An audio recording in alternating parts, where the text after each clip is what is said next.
அந்த பாரத போர் முடிக்க சங்கையை எடுத்தான். பாண்டவர்க்கு உரிமையுள்ள பங்கை கொடுத்தான்.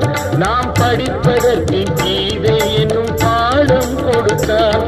நாம் படிப்பதற்கு கீதை என்னும் பாடம் கொடுத்தான். புல்லாங்குழல்